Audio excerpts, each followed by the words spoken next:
tur day uyu borom jasna pire soo ko bëggee fii si biir Gambia bi dawal foofu sa quality jasna your number one stop shop. Ana sama jigéen ñi dama bëgg ngeen jox ma seen nopp garme yi ndaxte quality jasna amal nañ leen ay til yu toj daala poos abaaya yu yiiw waaye it amal nañ leen ay boreda yu rafet boreda yoo xam ne pour góor ñi la ak pour jigéen ñi amal nañ leen body scrub yi nga xam ne nii dafay defar seen yaram bam nice waaye it fàttewuñ fa diw yi. Ana sama jeeg yu pare yi quality jasna amal nañ leen fa andi cuuraay yu neex house spray ak bépp xeetu baax pour seen biir néeg dama ne atum ren jii ku sa jëkkër mere ku ne yow la neex ndaxte quality jasna ñëw na si dëkk bi pour defar sëy yi.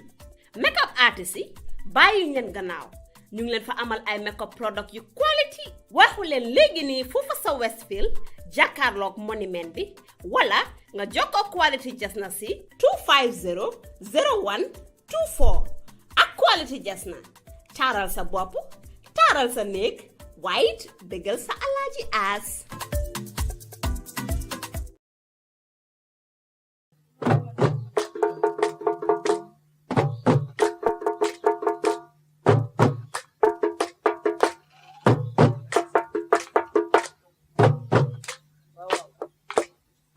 dama koy wax saa su ne ku ne ak li nga def waaye it am na ku lay nettalil am lu mu bàyyi si gannaaw am na ku lay nettalil am na lu moo wàññi am na ku lay nettalil sax xolam mu ngi naxari si li nga xam ne loolu nga def waaye wax naa leen ko ak man Fatou Samba saa su ne ma wax ko janax day bari pax muus day mun a wax ñeew waaye nettali si làmmiñu borom la daaxee olof Njaay ko wax du man maa ko wax ak lu mu fi def dinaa dugg kër bu ne waaye si kër yi nga xam ne ñooy liggéeykat kon nag trial nga nekk liggéeykat su ko defee ma ñëw sa kër tey nag di leen nuyuwaat rek si yeneeni anam si yeneeni jamono si fii nag si fi nga xam ne nag mooy Bakaw mbete it Fajara tey foofu laa ñëw di leen ne nag seen xarit la seen soppe Samba Birane Duman nag jàngi leen meri maa dem ba mberi xuja jeey ak lu mu fi def tey dama ñëw seet si ki nga xam ne dafa liggéeyal Gambia depuis bu mu ne ndaw la liggéeyal Gambia nekk Gambia high school nekk fa head boy nekk biir Gambia nekk one of the first Gambians yi nga xam ne ñoo dem jàngi ji ba France nekk Gambian bi nga xam ne dafa liggéeyal Gambia nekk foreign affairs minister nekk koo xam ne bàyyiwut dara biir Gambia nekk koo xam ne Yahya Jammeh ñu bari ragaloon ne ñoo liggéey ak moom waaye dafa defaral Yahya Jammeh wax ko naka la ak nan la waaye liggéeyut ak Gambia rek liggéey na ak Sénégal seen ministre si seen président yi ñi nga xam ne ñoo fa nekk yépp koo leen ne ana Lamin Sidat Jobe ñu ne leen mu ngi nii Gambia bari wut ñu fi dégg French de waaye kii international la waaye jàkkaarloo laa wax tey xam naa ne nag saay boo ko waxee da nga bëgg a waxtaan ak moom si anam yoo xam ne moom mooy nettali boppam dina xaw a jafe ak moom parce que dina bëgg a keneen waxal ko waaye man wax naa leen ko may borom janax dee bari pa honorable salaamaaleykum. aleykum salaam jërëjëf ci li ngeen ñëw ci programme bi la parce que xam naa ne dina dimbali ñu bari pour ñu mun a xam yi xew ci réew bi ni mu évolué ba tey man suma papa health inspector la woon time biñ ko posté nag Fuladu moom mooy Bansang ci la takk suma yaay nga xam ne doomi Sireng Bande te Sireng Bande doomi Moussa Molo la foofu laa juddoo. naka la sa papa tudda? suma paa ngi tudda Sidat Jobe. yaayam a ngi jógee Sokone pour won la rek ne sub-region bi ñun ñëpp ñoo amee relatives muy nekk ak Sénégal muy nekk ak Guinée-Bissau muy nekk ak Beyond lii yëpp daf ñu war a dimbale pour ñu gën a consolider suñu relationship pour que réew yi wër Gambia ak yi nekk Beyond Gambia ñu mun a respectante mun a cooperate ci interest unity of Africa. So suma childhood in Bansang suma papa dañ ko transfer to various posts Kawur Kuntawur Bara Bakaw ak bi mu nekkee Bakaw nag la ñaan colonial government bi ñe dafa bëgg ñu bàyyi ko Mansa Konko pour education of his children because ñu doon every 2-3 years ñu ngi jógee ci school bi dem ci school bal so Mansa Konko lañ ko post te foofu laa demee Pakalinding school ba am suma common entrance. I was in the same maa ngi woon ci same class with Kemeseng Jammeh ñu ñoo jël common entrance together man ma dem Gambia High School moom mu dem Armitage in Georgetown and ñu ngi amoon teachers yu baax John Martins ak Seyni Cissé moom mooy papi woon Koro Cissé the former finance minister ñi ak Mr. Dabo from Burang ñi were devoted teachers in those days because year bi ñoo def suñ common entrance sax Seyni Cissé dafa volunteer woon pour ñuy fanaan ci school bi ñun ñuy def exam yi mu ñoo jox night courses free of charge at his own expense so those type of devoted teachers ñoo xam ne ñoo ñu jàngaloon grammar they were very solid in mathematics moo tax suñ generation biñ accès ci high school yi things were easier and we were able to go from Form 1 to Form 5, Form 6. Now, in my own case, suma jàng bi ma nekkee Form 5 ci la Senghor visité woon file Gambia mu waxtaan ak ñun ci suñ classe bi and moom moo président Jawara ñu ngi amoon a great interest pour que really comme que Gambia mu ngi amee independence am Sénégal ngi amee independence am mais ne ethnic groups yi nekk fii yëpp benn la ñu mun a jéem a jox exemple to Africa of the harmonious relationship between Gambia ak Sénégal format buñ mun a jël pour cooperation either federation or confederation luñ mun a def nañ prepare suñ cadre yi so that ñu jàng anglais ak français man nag maa ngi doon prepare pour dem Angleterre mais from that encounter mu encourage ma then ñu jox ma sama scholarship ma dem Dakar def foofu summer course in French and bi ma ñëwee after my A levels ma opt to go to Normandy then I did my doctorate in Grenoble. But in the meantime, bi ma dellu see with my first degree, dañ ma post on... Degree in what? Degree in French literature. I did a bit of political science, a lot of phonetics also, which prepared me really to be able to teach French and also to look beyond that. So when I came, bi ma accès ñu interview ma I can remember the panel then suñu appoint all the graduates yi nga xam ne arrive nañ daal at that period it was just after independence it was nearly a guarantee that either you choose to go to teaching is immediate or you want to be nga bëgg a nekk administrative officer foofu tam ñu jël la and man I remember benn pa Senghor pa Momodou Senghor foog naa moom noonu la tudda moom moo doon chairman of the civil service commission so ñu interview ma ñu approve suma appointment and the first place fi ma yónni moom moo doon Brikama as assistant commissioner ma def for 3 months by the period time may fa jógee Abdou Ndiaye nga xam ne moo nekkoon governor general of the central bank mu join ma so ñun ñaar we were assistant commissioners and Mel Oba a very great gentleman moo ñu won the first steps to administering ñu yóbbu ci villages yi to meet alcalos and also mu initiate ñu to taking regional courts because by then commissioners yi automatically were magistrates. You know, you have to of course have a crash course under the commissioner as to naka nga war a running courts yi so bi ma nekkee foofu after 3 months ñu ooma to the Prime Minister's office as an assistant secretary. And at the Prime Minister's office also, I was very much involved, maa ngi involved on torop ci préparation yi Gambia pour mu ñëw nekk si a republic, and the speech of Sir Dawda to parliament request mu ngi request le ma nekkee foofu nag ñu bari at that period te teg ci tam président Senghor xamoon na ne dellu si na Gambia. ñu ngi amoon secretary général bu brilliant bu tudda Eric Christensen.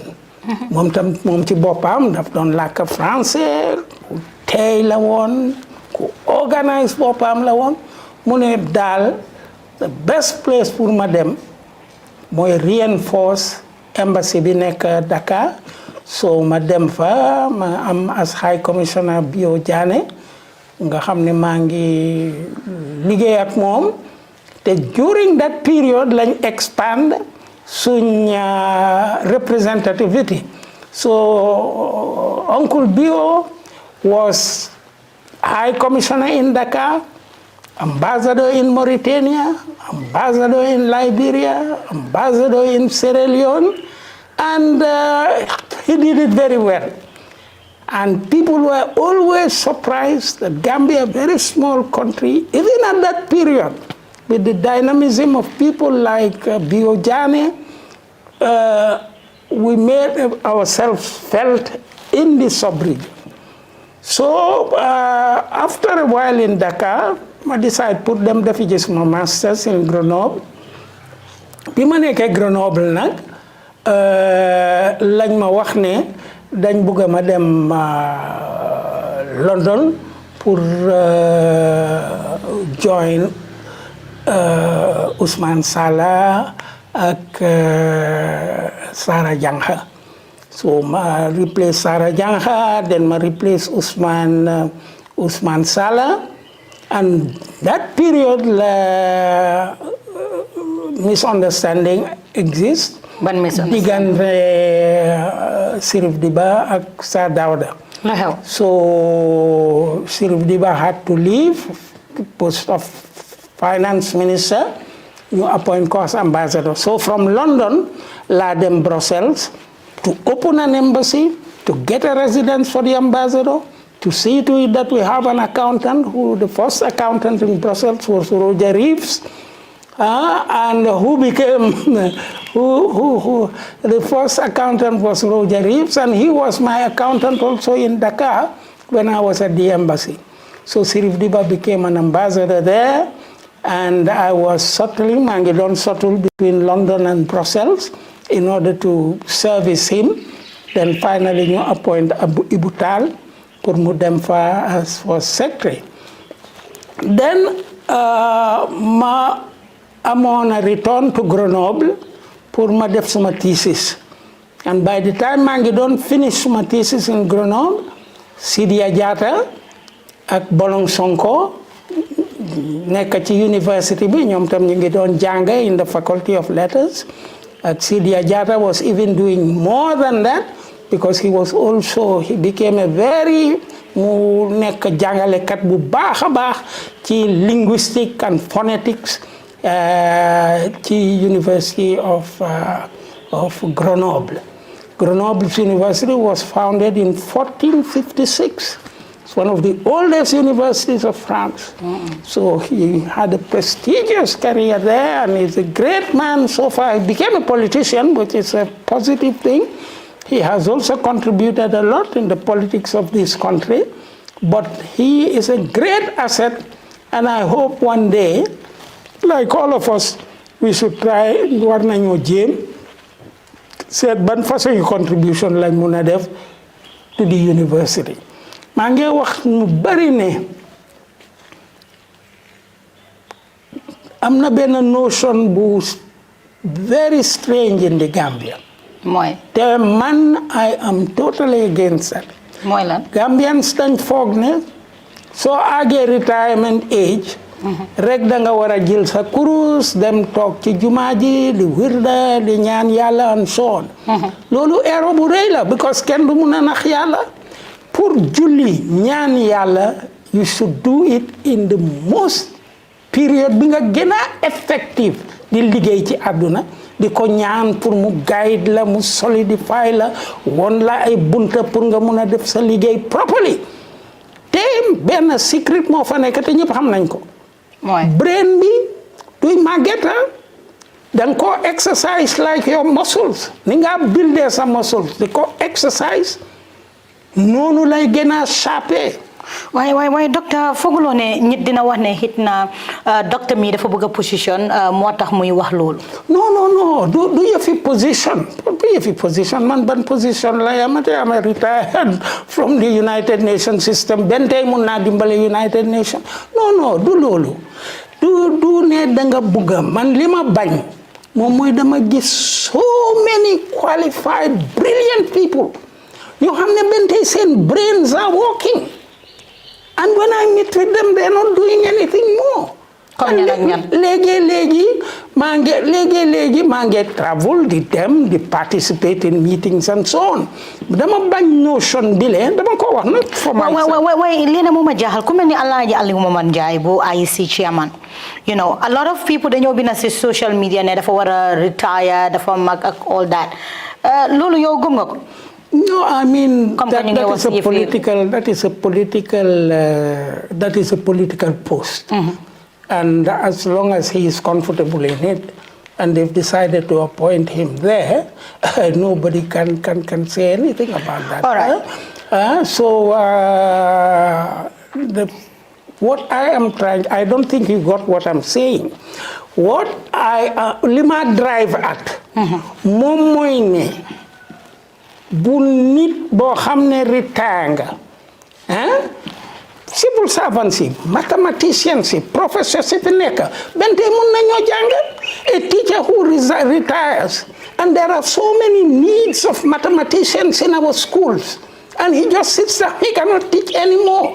That is a great loss to this country.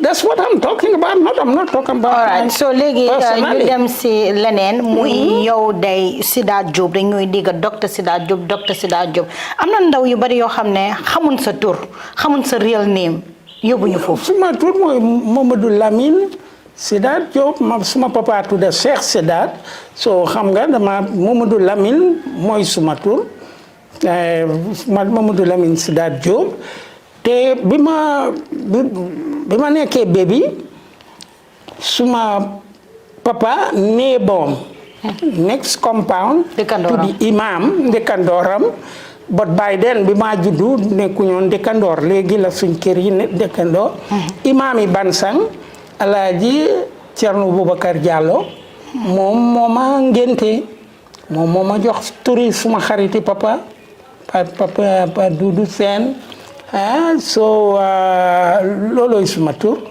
Then I grow up with that. And li ma doon wax nag ma ne bi ma jógee bi ma delloo Grenoble jeexal suma thesis bi ci la ma président Senghor fekk bàyyi naa service bi appoint to the University of Dakar pour ma lecture fa loolu moom repeat naa ko so many times that buggaatuma ko wax but luckily at the period bi ma jàngalee am na ñu bari yoo xam ne jaar nañ suma loxo ak yeneen professeur yi fa nekkoon some of the professors ñi doon teach ak man Major Diouf Mohamed Kane Ibader Thiam professor Bacili professor Bari and Mokhtar Ba Jawar Sarr and ñu ngi produce nag strangely enough in the 1970s, in the 1980s and 1990s, nearly all the senior cadres jaar nañ suñ loxo. Man the last 3 ambassadors before Ambassador Sen ñëw fii ñoom ñëpp suma student lañ woon. Ambassador Guèye, Ambassador Singate, and Ambassador Ndiaye mi fi jógee balaa kii ñëw they were my students. In the car, and the first foreign minister of what is it called, Macky Sall, This Badara Cisse, he was our student also. I taught him for 3 years, and he's a very nice man. Unfortunately, he passed away last year. And then I had Evelyn Tal, Aminata Tal, Awan Jai, nga xam ne ñoom ñëpp ministre la ñu nekkoon. Li def ne man su ma nekkee Sénégal wala ma nekk Gambia maa ngi feel very comfortable. Te lii moo tax may bugga insert ci suñ minds yi Gambia ak Sénégal dañ am opportunity bu rëy te yàgg naa di ko wax ñun Gambia ak Sénégal suñ mënu da am a form of association or confederation boo xam ne dafa solide boo xam ne dafa respect suñ sovereignty ñu dem olof boo xam ne dafa respect suñ sovereignty loolu ñun rek ñoo ko mën a mole because ñun same people lañ te in fact ñu ngi wax ne yëfi xeet ak yooyu ngeen dugg si ba pour nekk ku frank ak yow ñi nga xam ne jàng nañ yëpp ci Gambie muy pël muy séeréer muy tukulóor muy mandinka and so on ñun dañ doon wax even our school days ne kenn nekkatut fi wolof kenn nekkatut fi pël wala séeréer wala jola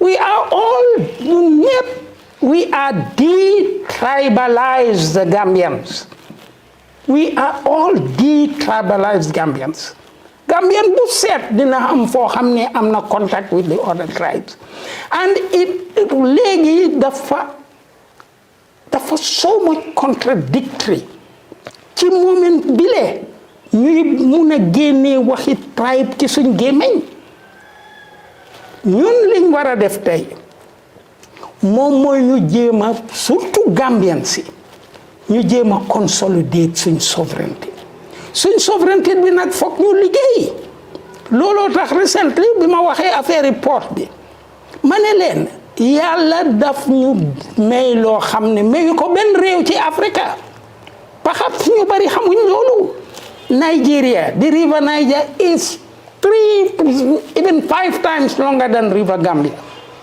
But the delta, then ocean-going liners can go on it.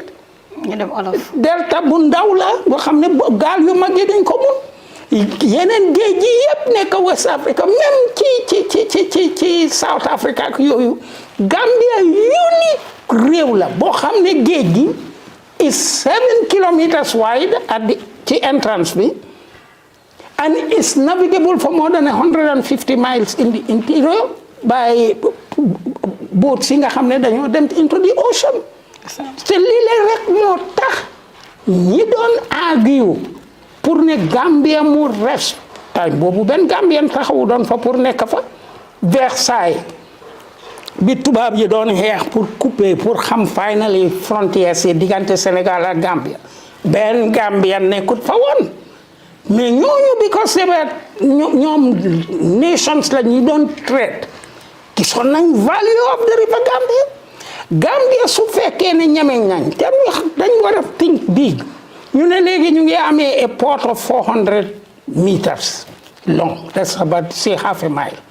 We need a port of 3 miles long and we can build it because all what we have to do is to dredge the Barra side is full of rocks and the very solid rocks yooyu mun nañoo be a part of the construction of the river and suñ defee loolu boot si nga xam ne dañ war a ñëw di dem ba Nigeria di dem ba fële ñu bari mun nañoo wàccee seen goods yi indi Gambia as for Sénégal dinañ benefit a lot te fooguma Sénégal dinañu añaanee loolu tax recently biñ war a buildee benn lifin fii port dégg naa ñu ne déedéet dañ ko bàyyi pour Sénégal build ko that was a big mistake but benn tey tardewul dañ war a build a very big port yàlla ñun la ko may mun nañoo build 10 miles on the bank and lana tax ma choose the Barra side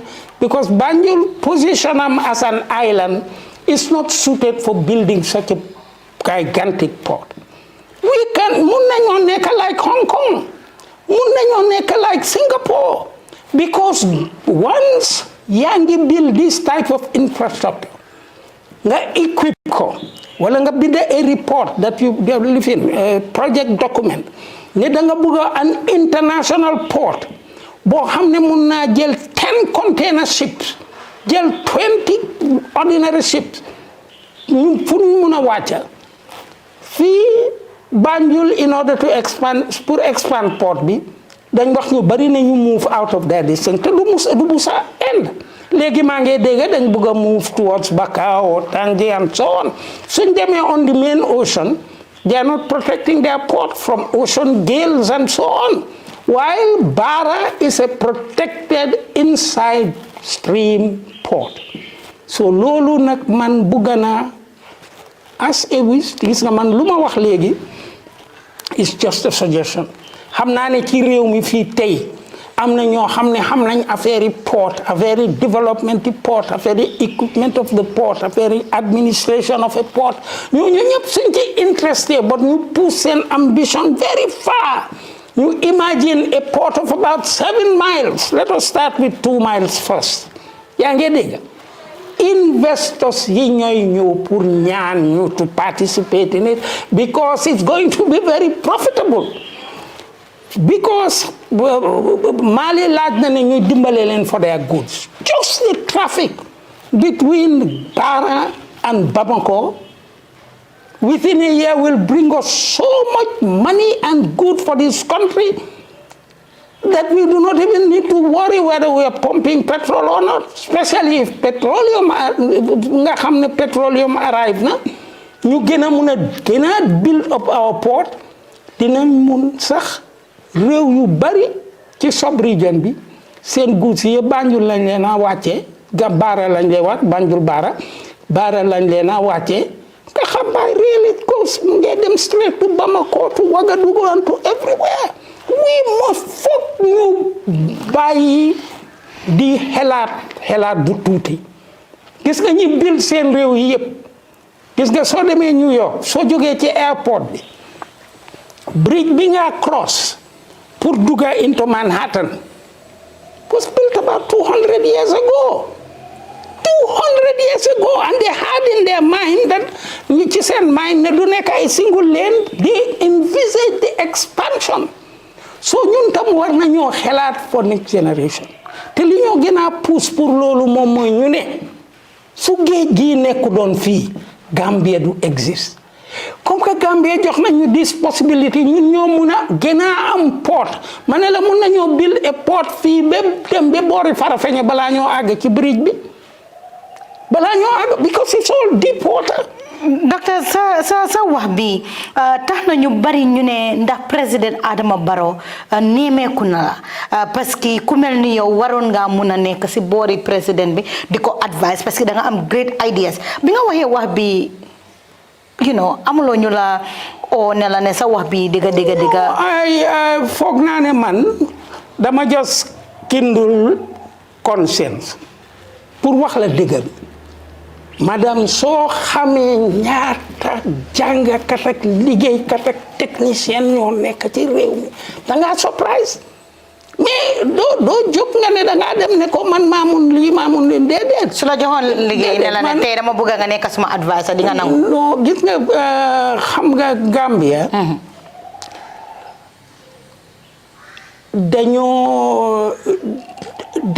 dañu bireet dañ wàññi importance advisor. façon advisor yi ñu am nii. façon advisor yi ñu am nii respect naa leen but frankly yan façon advisor ñoo jox président. You see presidents normally ay nit rek lañ but in the third world ci la seen position gën a fragile. soo ñëwee to the president mu am ay advisors all liñ bugga moom mooy am noppi président bi di mun a wax ak moom and di ko wax loo xam ne bugga na koo dégga and not only lim bugga dégga but compete ak ñeneen ñi pour am monopoly to listening to him. Loolu it's part of human nature. So we don't need that. Ñi fa nekk tey man maa la wax idea bi about the port su fekkoon ñi administrative officers yi nekk ci port bi ñoo xam ne they are dealing with the port and its international dimensions, gis the links that they have yi ñu am with the shipping companies, with other people, ñoom mun nañoo xelaat li ma la wax nii ñoom ñoo ma ko gën a mun a xelaat man bigger picture bi laa laa jox, but the technicalities and the project documents of the type of equipment that they need in order to be able to have an international port. Why not like Hong Kong, like Singapore? So then dafa mel ni président bi ñu ko advice daal. mun neen na munun. Gis nga man bëgguma def judgment boo xam ne da nga denigrate anyone. Dama ñëw into life at a point boo xam ne and especially in Africa, koo jox idea boo xam ne is contradictory daf laa jéem a jël like an enemy ne bugguloo ko. And li la mooy the sad thing wax naa ci suma interview bi with ak ñele naka la tuddaat ak Jam ne normally a president su musee mus na war naa mus loo xam ne opposition bi wax na ko danga war a am even somebody special pour muy register observation yi opposition yi yëpp di def ne la bridge bi biñ ko lifine inaugurate nañ ko mais soo traveler di dem ci bridge bi balaa ngaa egg ci kaw bridge bi benn tey defaruñ ko on both sides. Now, if somebody in the opposition mentioned that, you work for president, straight away his minister of works should take care of it. President therefore on the contrary, instead of muy gis opposition be as enemies, daf leen war a gis as rivals or mu gis leen as alternatives. Su leen gisee as alternatives, ñii li ñoo wax ñoom ñu ne su ñëwee lii la ñoo def xaaram ma jëm ko def soo gis nga su fekkee ne opposition baa ngi gis ne ideas yi ñu am suggestions yi ñu am like today niñ laajee président bi foog naa ñëpp partis yi yëpp ak tam moom ci boppam ci NPP bi ñëpp d'accord nañ either ci li ñu wax ñu ne président bi bëggu daa am conflict with anybody. But su fekkoon tey président bi decide na ne and maa ngi congratulate the courage and the honesty of the auditor general bi ni mu wone xaalis yi manqué yépp ci Covid bi and afterwards ay spending si xew ak yi nga xam ne xewuñ tey su fekkee président wax na straight away the prosecuting officers or the IGP that file bi enter ko so that koo xam ne dafa jël ci xaalisi government bi wala def yeneen affaire yi prosecute ko su fekkee dafa innocent mu innocent su fekkee ne nag vraiment dafa fowantoo réew mi foog mu fay ko loolu su ko président bi defee opposition bi du am dara lu mu ko waxati on the contrary dafa gën a mount up his prestige but lanay problème bi because in Africa and not only in the Gambia président yi dañ am doole boo xam ne atmosphère bi sax moo leen koo jox gis nga tey su président Barrow jógee mu ne dama bëgg a immediately ñu sampa benn road mu jógee Bakaw ba Sukuta direct fu mu mun a jaar and mu insist on it definitely immediately dinañ ko def mais su président waxut kenn du ñeme na jël initiative bi pour def ko ma jox la ma war explain na loolu carefully waxoon naa loolu tam ñépp dañ ragal in the administration te soo ragalee doo sa brain bi du mun a creative soo ragalee pour sa poste wala nga xalaat ne ñeneen ña ngay jéem a wax président bi ne waaw yow bugguloo ko bu baax you are not very faithful with them wala opposition nga nekk wala loolu soo ragalee soo munee danga noppi for example man waxuma pour moom but fooguma ne normally Tangara fi mu nekk comfortable na because ñun ñëpp gis nañ Tangara mu ngi toog ñuy indi every Tom, Dick and Harry into the foreign service without ñu train leen man blame ma leen ñoom is the psychology in the country dañ bëgg a liggéey président Barrow dafa bëgg a compensate ñi nga xam ne he believe they have helped him mais nag dañ ko yàqal because ñu ngi dem into the foreign affairs without the fundamental training ñooñu lan la ñoo def dañoo dem ci seen offices yi dañoo toog rek because duñ xam sax naka la ñoo def mais kana ci mun a wax dara nga jël even the judges yi under normal circumstance suñ jëlee seen decision ma jox la the time of Jawara during the time of President Jawara judges were psychologically and automatically independent muy African judges wala tubaab judges yi fi nekkoon so suñ jëlee seen decision it's their decision kenn du leen laaj président du leen laaj lan de tax ngeen jël decision bi wala ministre bi laaj leen wala ministre bi involved in it but today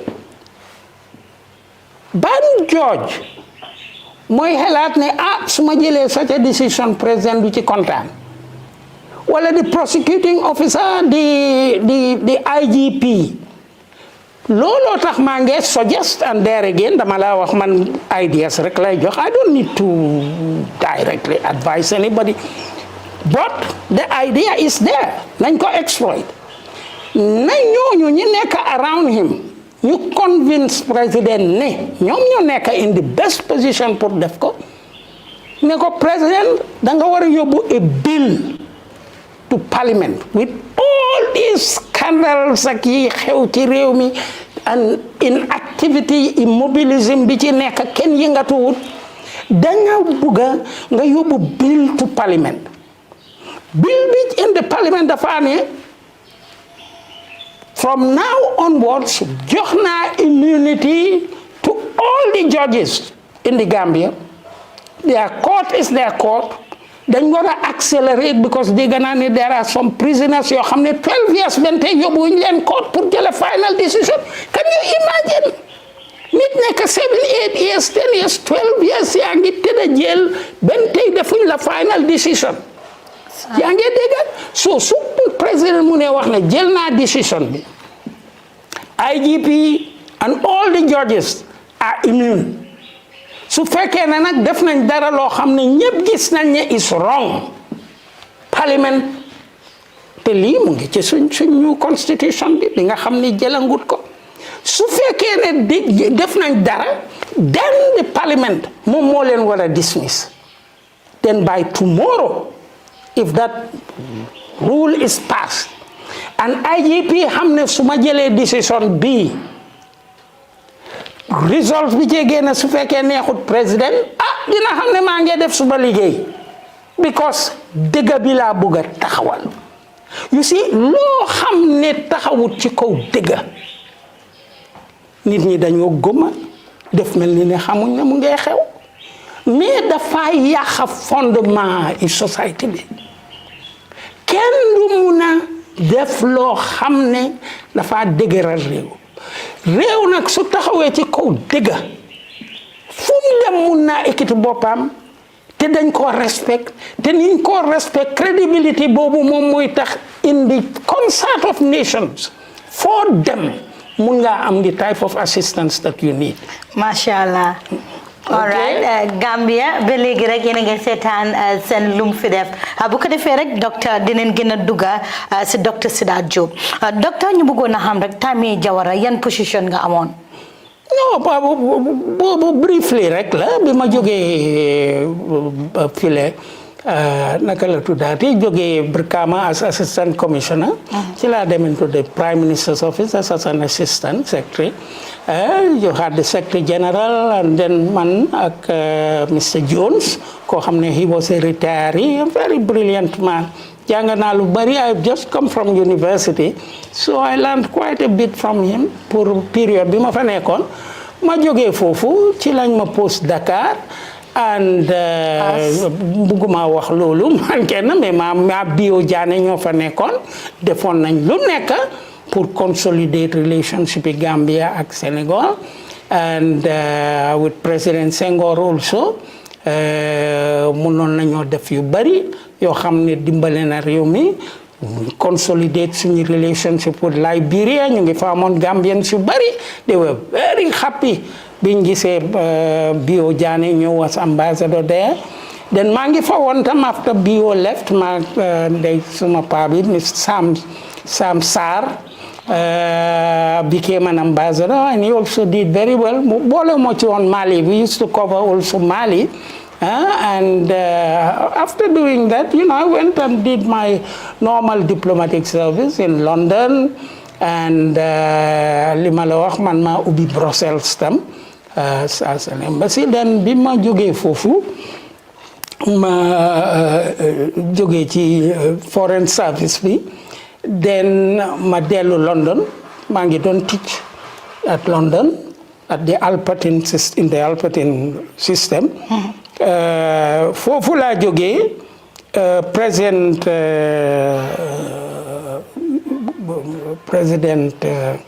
Senghor ne ma ñëw Dakar ma ñëwee Dakar through the Minister of Higher Education ñu appointment as a lecturer at the University of Dakar. ma nekk fa for about 7 years and during that period I can remember suma xariti benn bakkan ku ñu doon woowe Ibrahima Mbenga maa moom a nekkoon in the same sixth form ak Bala Gueye ak ñooñu Ibrahima Mbenga mu ne ma yaa ngi lecture at the University of Dakar mais man dama bugga nga nekk part of the delegation of the Gambia pour nga dem Lagos to the FESTAC nga li yàlla di def rek ma dem ci meeting boobu ma intervene in various commissions on the negritude, on the diaspora, our relationship with the African diaspora and so on and so forth. Foofu la ma Mbow bàyyee xel. Then Senghor's friend died in Washington, Howard University, Washington, D.C., appointed me to give a lecture on the Harlem Renaissance and its influence on the early African writers. Bi ma ko doon wax ci suma last interview bi, I did not say it as clearly as that. So foofu laa nekkoon for 2 years. Mbow visit Washington, ñu dajee ci benn meeting, really out of the blues. mu ne ma ci liggéey nga def yëpp ak intervention si nga def man dama soxla kenn pour mu ñëw mu occupy the desk of the representative works of world literature. loolu nag honor bu rëy la because since 1948 benn nit ku ñuul when Asian sax musut ko handle tubaab yi rek a ko daanam British or French people were there. So man I was appointed pour ma def lii loolu daf ma allowoon pour ma signer because collection bi mu ngi tuddoon UNESCO's collection of representative works of world literature. So dañ doon select with special commissions in all the regions the most representative works of literature in Japan, Indonesia, China, Philippines, Europe, Eastern, Western Europe, the islands above and so on. And these books were then translated by specialists with whom UNESCO signs contracts into English, French, or Spanish. this is the way that after the UNESCO's publication of the General History of Africa, you translate most of the volumes into Swahili. Lolo later on, dama daan dem Tanzania to Chichen University, they were in charge, in charge on the translations into Swahili of these works. So foofu laa nekkoon di def loolu. Naka nga feel buñ la appointé? Naka nga feel buñ la appointé? No, that was a great honor, and I think I gave the best of myself there. I gave the best of myself to Mbow, and I did so well, despite the fact that when Mbow left, like everywhere, guy then season, lana tax ñu jox Sidat Jobe post bi léegi, but I was doing my work very well. On the contrary, many people were trying to stigmatize kii Mbow moo ko indi, kii Mbow moo ko indi, but Mbow was not a fool. Mbow come appoint. He had enough time to verify whether you are doing your work or not, because he himself was a very hard, powerful hard worker. So when, by the time Mbow leave, Mayor knew. Mayor mu gis ni ma liggéey, he encouraged me in it. In fact, he gave me a promotion, and then you appoint me as chief of the Documentation Center of Culture and Communication, which was a huge thing of all this documentation coming from all the member states of UNESCO. And that also worked very well, because people were sending us documents on everything. And I'm telling you one thing more disappointing. My documents in the UN system, and especially from UNESCO, there are so many powerful, good ideas on education, on cultural exchange, and so on. But you implement some of these things. Parliamentarians, decisions like this are taken. So while I was there, ñu pour ma gàttal ñu am suñ coup d'état bi xew fii. Then ma gis ne really it was terrible. Suñ school system bi yépp di wàcc. Mënuma nekk indifferent. Normally, soo jógee ci sa own country, you cannot be in the UN system and be promoting your country directly. I mean, others can say it. You can draw the attention of the Director General or member of staff boo xam ne looloy liggéeyam war na ko draw to attention, but dama dem straight to Mayor. Ma ne ko man fi ma nekk nii dama very uncomfortable, because suma country léegi recognizing ko, man maa ngi liggéey in UNESCO, the schools are going down, and so on. So really, the Gambia needs assistance. So Munamadnala sent there as an envoy, which was wrong. I mean, he can normally that is not done. But Mbow, Mayor decided, despite the fact there were many criticisms, and you had a lot of opportunists who wanted to head the mission to Banjul as representative of Mayor and so on. But Mayor insisted that it was me, that I should go, which is a great honor to me, and it's a unique opportunity. So ci laa ñëw ma wax ak ñoomin Satan Jaw ak this man was his permanent secretary, Badara Diouf, very brilliant gentleman. Mook Satan ma wax leen ko.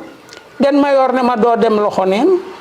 He sent immediately through the UNDP a check of $100,000 for the education department. And then when I came, but Yahya was, President Jammeh was very grateful. Mu ngi grateful on bu baax kontaan ci. Then ma gën a exaggerate. Ma wax Mayor ne really, Lee appreciate nañ ko, the minister is so happy about this. Then ñu joxati leen another $100,000 euros. $100,000. $100,000. So Satan at that period ñu ngi amoon this St. Mary's thing. Then Yahya Jammeh waxuma dara bi ma fi président Yahya Jammeh waxut ma dara bi ma fi nekkee. Dafa xaar ba ma dem Paris. Ci la ma Madame Honorable Satang Diaw contact mu ne ma président ne ma contact la parce que daf la bugg a appoint as chairman of the commission for the creation of the University of the Gambia. Wow. So ma ne ko waaw ma dem gisi ji Mayotte ma wax ko and mu welcome idea bi. So ma commencé ma ñëw fii ñu def suñ comité bi ak Makayre Ndiaye mu nekkoon ci beneen the technical school, Dr. Marena, and there were various other Gambians, former head of the Yundum College, and then quite a few others, and I apologize for not remembering these names. No, the phone committee B, and Honorable Badara was the secretary of the commission. So we prepared our report. We visited London, visited some universities, and Makayre Ndiaye of this, what do you call it again, the technical thing, is a brilliant person, and he was surrounded by many other brilliant Gambians. And our idea was to have, and especially, so the idea modern, really take advantage of this university, ak enthusiasm because Yahya Jammeh jëlee, because whatever nga loo mën a wax ci affaire am tam, unfortunately yu bari yu xew ci ronam nga xam ne tey mu ngi ci isolation bi mu nekk nit la boo xam ne amoon na vision. Because idea bi was to have moo doon pour am a very big university. Dina dem ci bi ba lifin big campus. Then we will sign a contract with professors from powerful universities. ñoo xam ne dañoo ñëw lekk fii nga attract all the students from West Africa and Africa in general and even in Europe pour ñu ñëw fii. yaa ngi dégg that was the idea. And to see to it te lii moo yaaxa jàngale ci Afrique muy du Gambia rek that ñi nga xam ne ñu ngee jàngale ñu put them in the best of conditions pour nga xam ne ñu mun a jàngale ñun seen school si work properly, students have the best accommodation, the best type of classrooms, equipment. ñu xam ne suñoo teach daal they can teach mun nañoo teach to the level of the degree bi ñu wax ne loolu lañ leen war a jot te duñ ñàkk dara. macha allah ma ne ko macha allah Gambia wax naa leen ko nettali si làmmiñu borom la daaxee kon nag déglu leen ki nga xam ne mooy docteur Sidat Jobe mu wax leen kàddu yu rafet mu wax leen Gambia tey fu mu éegal lan moo ko fa éegal docteur dinaa bëgg a xam sa relationship ak former président di Sir Dawda Jawara ban relationship nga amoon ak moom. non Sir Dawda Jawara suma relationship ak moom moo doon bi ma nekkee high school and then first jabaram Lady Augusta Jawara daf ma bëggoon te playwright la woon nearly 3 of her plays playam nga def théâtre ak yooyu yëpp ci développement la pour teach parents yi naka lañ war a éduquer seen doom yi ban type of attitude lañ war a am towards development and so it's a brilliant writer foog ma jéem a seetati plays yi mu binda ñu jéem a seet how we could revive some of them because ben tey they are completely close to the reality. Then at that moment ci la bëggoon tam may jàngale doomam yi so while I was in the 5th form man maa daan dem number 1 Marina I went everywhere downstairs upstairs fu nekk and not only was I teaching Nema, Dawda and Nasise, the 3 children. Mashallah. When I left for university, even I got one of my best friends called Karanta Kale to continue teaching them at number 1 Marina. And if you go to page 252 of the book Kairaba, you will see that Sadada mentioned my name and the name of Karanta Kale. Ne ñun ñoo doon jàngal doomam yi. yaa ngi dégg noonu la suma relationship ak moom commencé ma dem university bi ma ñëwee wax naa la ne to my great surprise after 3 months in Brikama I was appointed, catapulted, or whatever you would say. Some people didn't like it, but you see, man lima buga wax Gambian si yep. Never try pour ngeen ngay xeex pour poste. Suñ la appointé rek defal sa best ci li nga nekk. ñi nga xam ne sax ñu ngi la buga añaane war a indi ci jealousy ak yooyu suñ gisee ngay liggéey duñ la geteen man bi ma nekkee fii loolu fàtte naa la ko wax UNESCO I became the president of the International Staff Association. Can you imagine? Mashallah. And yu bari dama daan recommend maa ngi daan promote sax ay nit who were above me. Some directors or deputy directors who had misunderstandings with Bo or with Mayor. In my position as a syndicalist, and you can see me negotiating things, I was able to save quite a few people who were dismissed, who were reinstalled, and so on. Just have a positive attitude. Man lolo ma dimbale buguma flatter suma boppa, but musuma foguma musna ñenit be añane ko. Te lolu taxna career buma dem everyone to open his arms for me. Ma Sadawda bi ma appointé munoon naa insist na ma stay but bi mu gisee ci recommendation yi Eric Christensen fekkatam ñu bari bëggoon nañ ma génn ma jógee foofu but they did it by logic ñu yóbbu ma foo xam ne I could give the best of myself maa ngi benefit from the special relationship that I also had with Senghor. So a lot of things were very easy. I'll tell you even some naive things yoo xam ne dama ko def. mooy. bi ma nekkee first secretary to realize that I was about 24, 25 years old. So as next to the High Commissioner, as first secretary, and as a diplomat, you know, and my relationship with Senghor, I really gave myself extra powers. Gambians will tell you.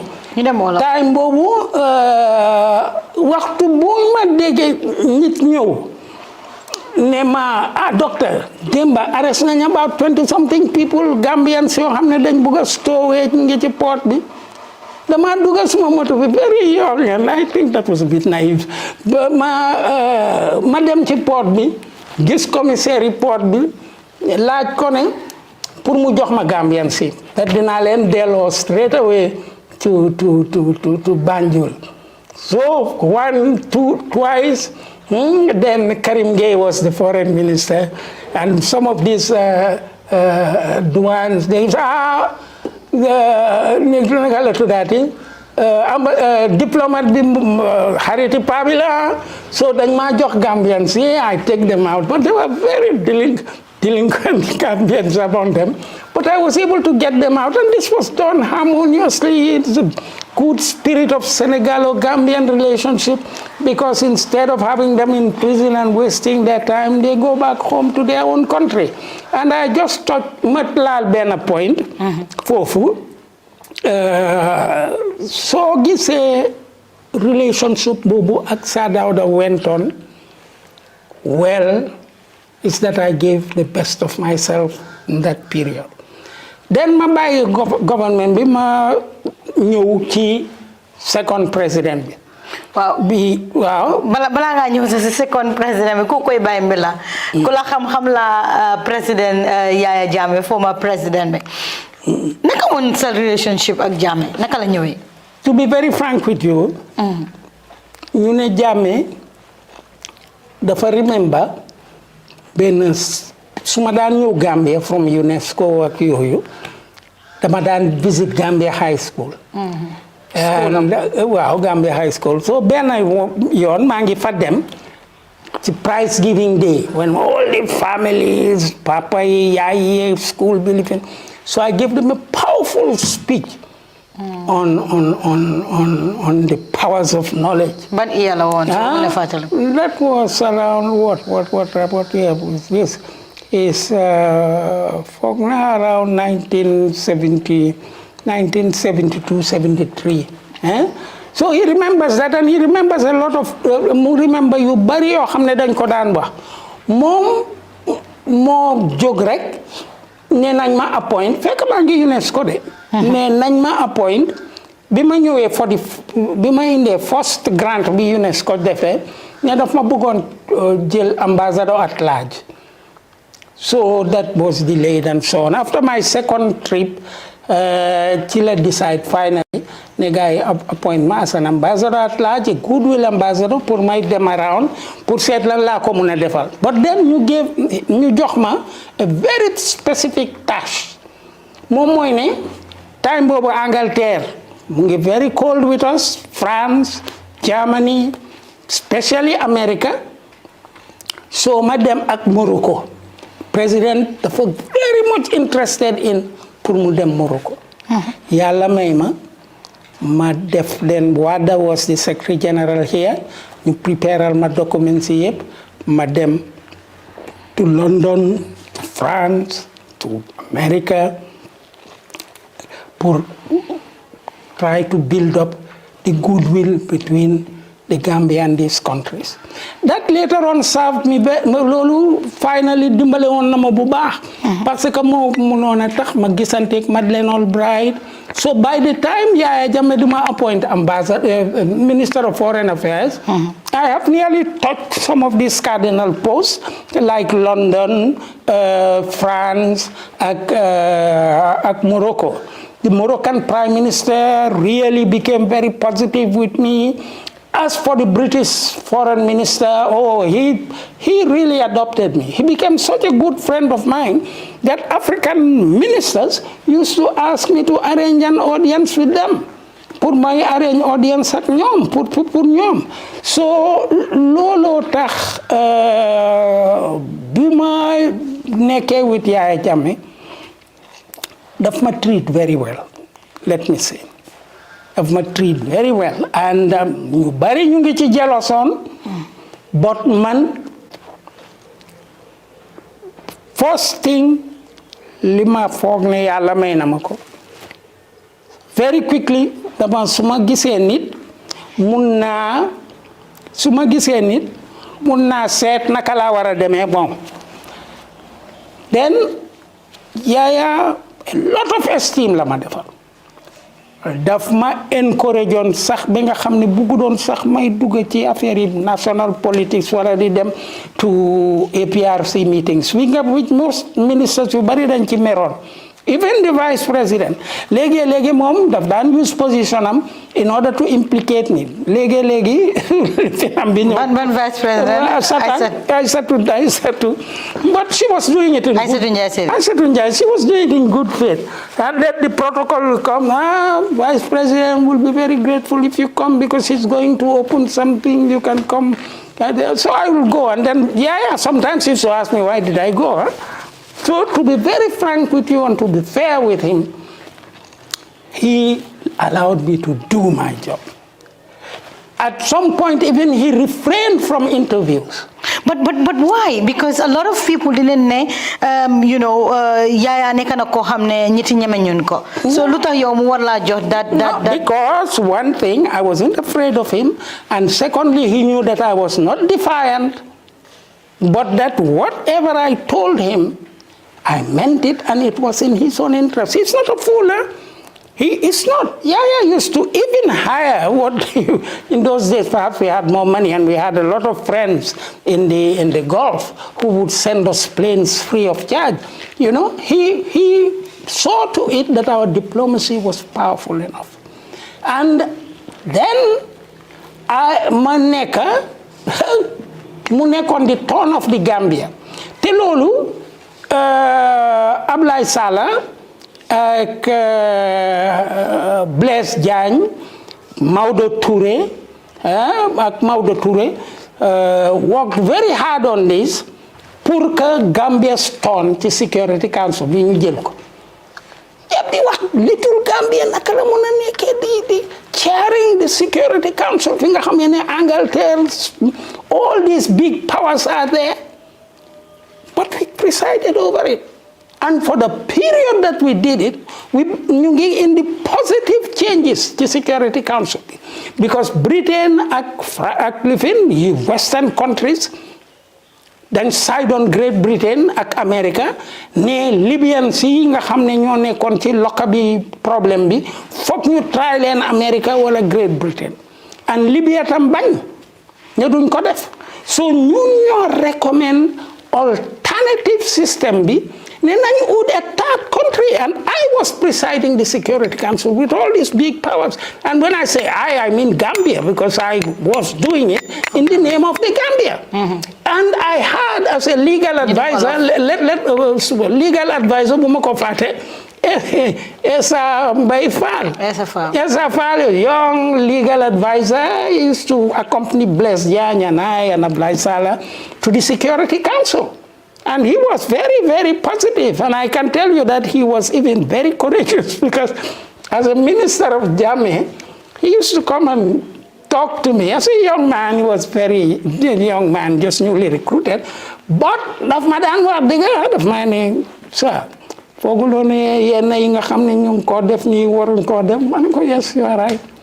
But mu ne ma xamoon naa lii su ma ko waxoon benn ministre dina dem boole ji ma ci li non every moment boo xam ne am nga collègue bu la wax loo xam ne dëgg la jëlal accepté so bu ma jël too much time President Yahya Jammeh was very correct jox naa ko the best of diplomacy and ñu bari bëggoon nañ mu arrest ma tëj ma wala because ñu ne ni ma bàyyee ni ma resigné ci kawam am na kenn kam sax koo xam ne dañ ko pousse pour mu wax ko ne sa xam nga when he resigned with you bi moo génn dafa bang sa bunta bi that was not true. Wow. Si lu ma jot a dégg naa loolu ne am ngeen benn xëccoo bu ndaw ñiti ñu ne da nga bang bunta si kawam loolu am na ndax amut. No, amut. I'm not crazy. Why would I do that to a head of state? I'm very protocol. I tell him things. I tell him solid truth. For example, naka la loolu xewee? No. Ak fan nga ko fekk ba war a wax ak moom? No, in his office, for example, bim daxe European ambassador of Europe. I am his advisor in the foreign service, and I talked to him. I told him that this was not in our interest. Mane ko lii du suñu interest dinañu indil a lot of prejudice.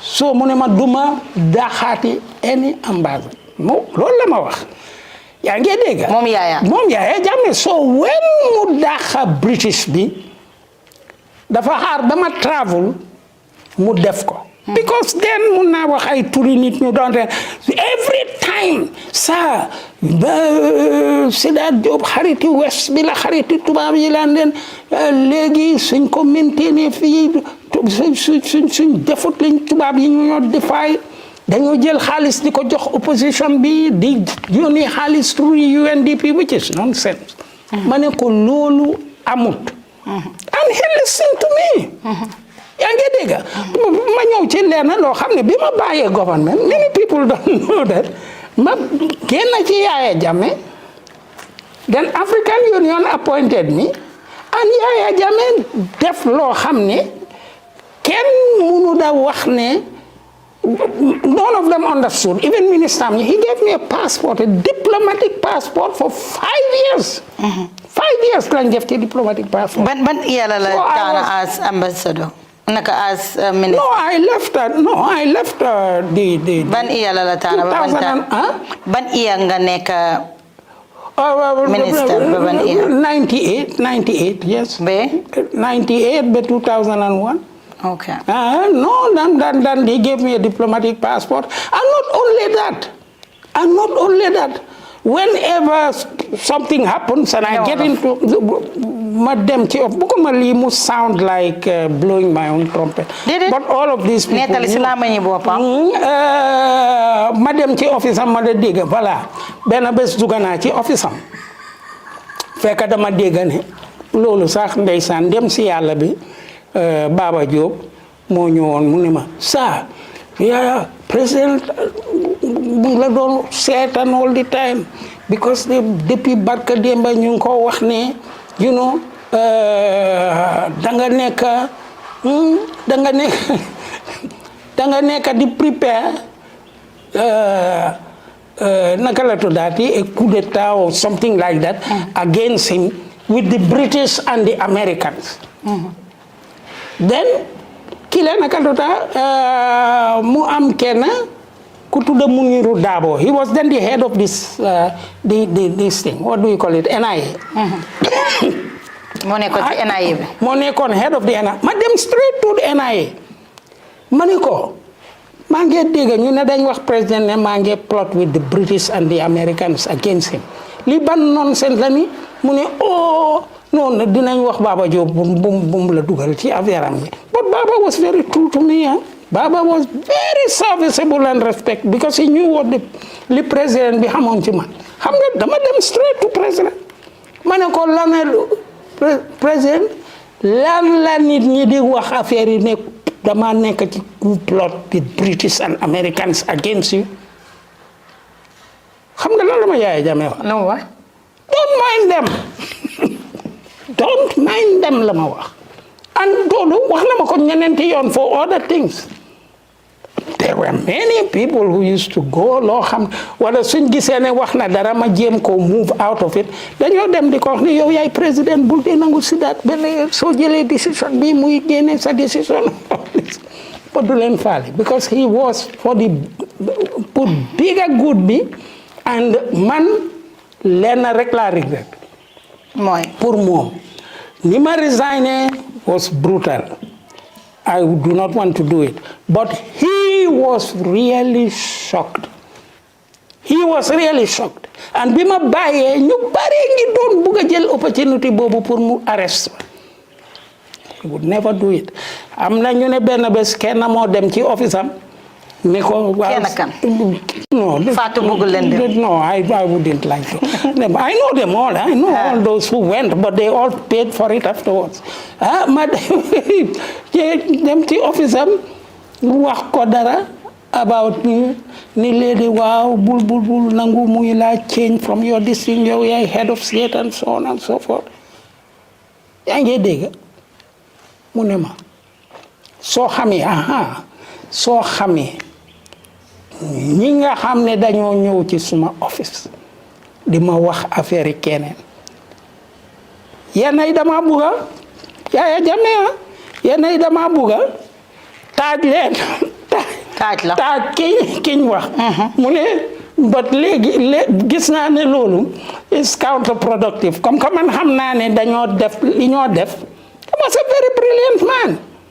He even showed me mu ne ma xam nga léegi su ku ñëw su commencé di raay boppam bi rek di ma wax dara di raay baatam bi naa xam ne kii li ma wax ndax dina ma ko ñeme wax ci kanam ni nit ki moo jéem a lifin and then he used to enjoy mel ni yow maa ngi wax against you then in another circumstance we are together li moo gën a def mooy set interchange bi nekk suñ diggante because that will prove to him how hypocritical the person nit ki doon report keneen ki ci moom so affaire baa ngeen nekk very conversational now li ma bëgg a wax rek man moom mooy ne réew bu tuuti la really level of thinking bi nekk fii dañ ko war a égal because suñ sovereignty ñu bari yëguñ ko suñ problème yi affaire tribe nañ xelaat ne this in fact suñ waxee dëgga we are the majority of the intellectuals ak ñi nga xam ne ñu nga help government bi pour mu move they are all the tribalized Gambia. So docteur ban ñeme nga ma mun a wax ne yow ñeme nga Yahya Jammeh ku war ko wax loolu xit na Jammeh lu mu fi nekkut nit dina ne moo tax docteur wax loolu. No to be very frank with you musuma koo ragal te musu da bugga ma ragal ko. oh musuda bugga ma raxal amul kenn ku mu wax lii déedéet musuda bugga and he used to daf ma daan benn bés dañ dem ci moom te ñii ministre moo ma ko wax dañ dem ci moom ne ko Sidat lii la wax li fekk I've already resigned fekk moo joxoon diplomatique ñu ngi doon jéem there were people who perhaps were ñu ngi uncomfortable on lan moo ci nekk ba Yahya Jammeh du ma dee def dara yaa ngi dégg ñu dem ñu ne ko Sidat dafa di lii ñu ne niñ ma ko waxee direct ñu ne ma honorable biñ ko waxee mu ne lii Sidat moo ko wax mais lii Sidat waxu ko. oh you understand. we built that type of. kan mooy woon sa sëriñ da nga amoon sëriñ. no. wax ñu I don't need. duma ko wax kenn. God is there. God is powerful. I don't need. Parce que Jammeh is very I don't have a. Jammeh dafa nekk koo xam ne dafa. ma jox la another practical example. nen dem. Perhaps it's the method that I use with Jammeh, and with a lot of respect. You see, there he is decorating me when I went to Guinea-Bissau and got Vieira out of Guinea-Bissau.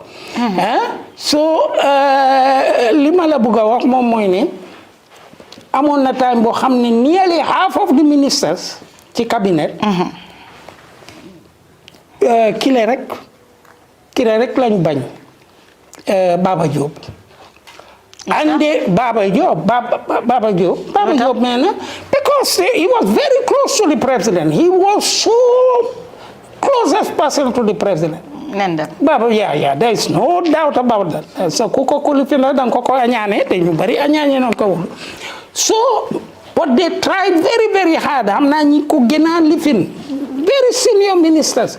You def them fall apart with Baba Jobe. Him falling apart with Baba Jobe, like what President Barrow is doing, mu transfer Baba Jobe to foreign service. So I was to take Baba Jobe to Qatar pour mu nekk foofu interpreter assistant to the ambassador.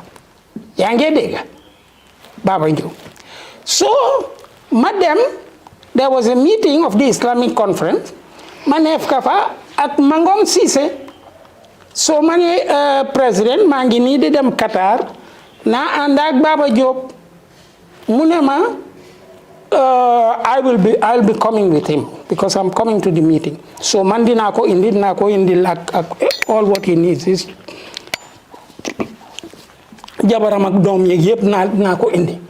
So in the meantime, the period that I left mutut 1 week sax xam nga ñuy def lu bon duñ succeed. For some reason mu link up again with Baba Jobe.